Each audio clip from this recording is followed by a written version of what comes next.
नमस्ते, the horror files में आपका स्वागत है। इस चैनल पर आपको सुनने को मिलती हैं डरावनी और भूतों की कहानियाँ। अगर आपको ऐसी ही कहानियाँ पसंद है तो हमारे इस चैनल को सब्सक्राइब करना ना भूलें। तो अब बढ़ते हैं आज की कहानी की ओर। रामगढ़ गांव का पोस्ट ऑफिस दूर दराज के क्षेत्र में स्थित था।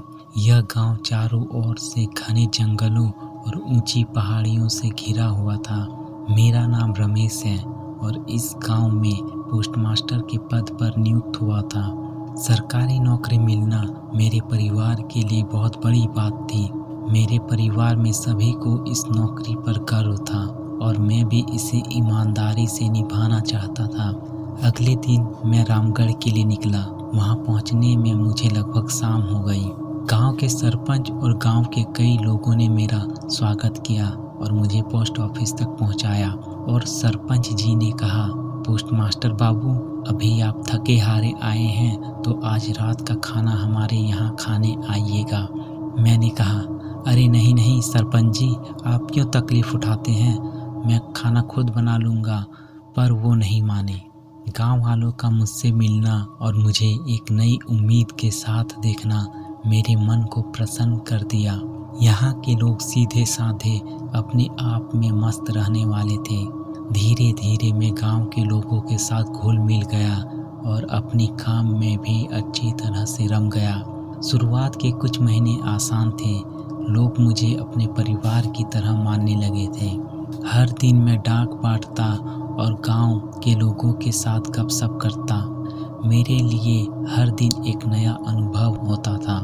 गांव वालों की कहानियां सुनकर मुझे एक अलग ही दुनिया का एहसास होता था।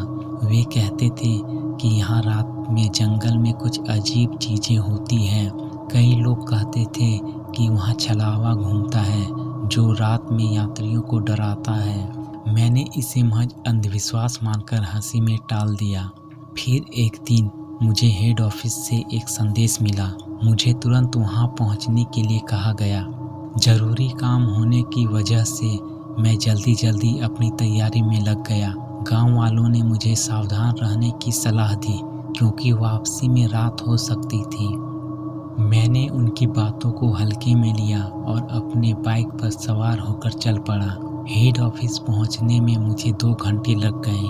वहां पहुंचते ही मुझे कई कागजात पर हस्ताक्षर करने पड़े और कुछ जरूरी काम पूरे करने थे। काम खत्म होते होते शाम हो गई और जब मैं वापस गांव के लिए निकला तो अंधेरा घना हो चुका था। रास्ते में हर तरफ घना जंगल था। चांदनी रात भी बादलों के पीछे छुपी हुई थी।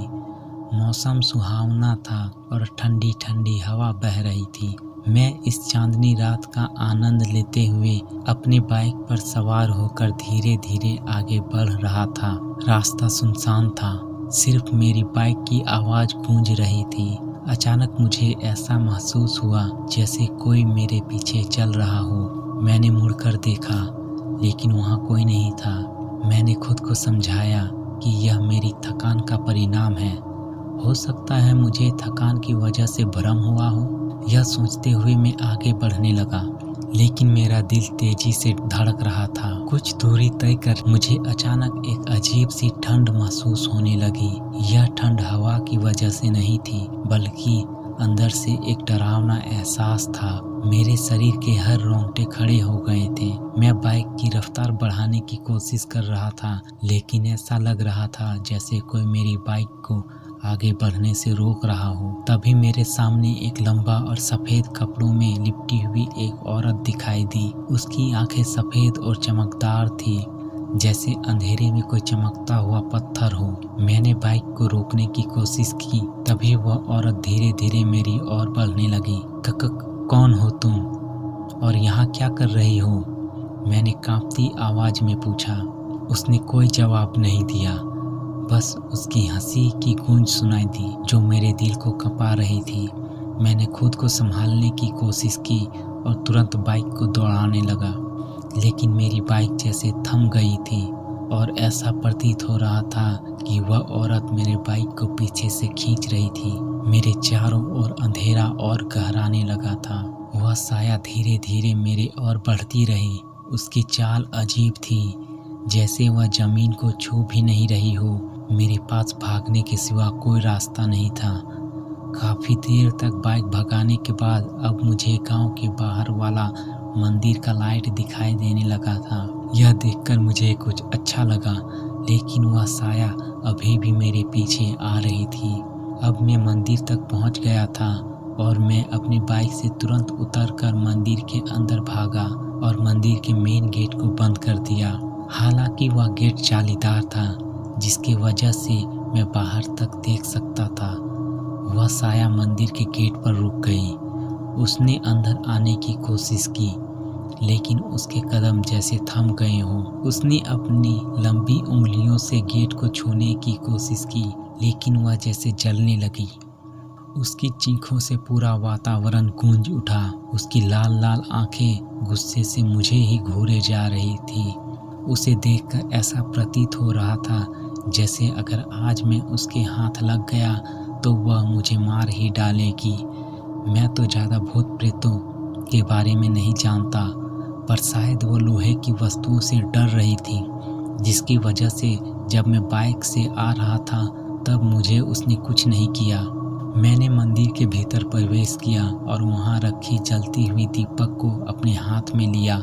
जैसे ही मैंने उस दीपक की रोशनी उसकी ओर की, वह गायब हो गई, लेकिन उसकी गूंजती हुई हंसी मेरे कानों में गूंजती रही।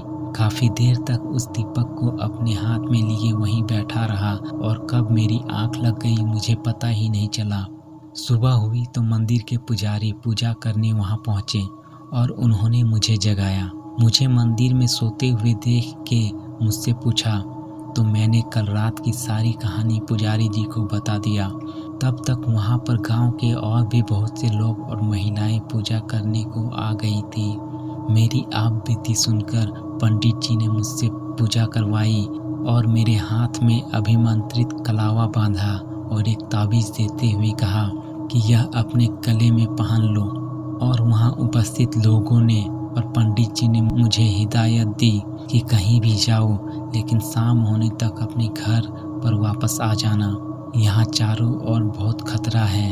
यह थी मेरी कहानी उस भयानक रात की, जिसे सोचकर आज भी मेरे पूरे शरीर में सिरहन सी दौड़ने लगती है।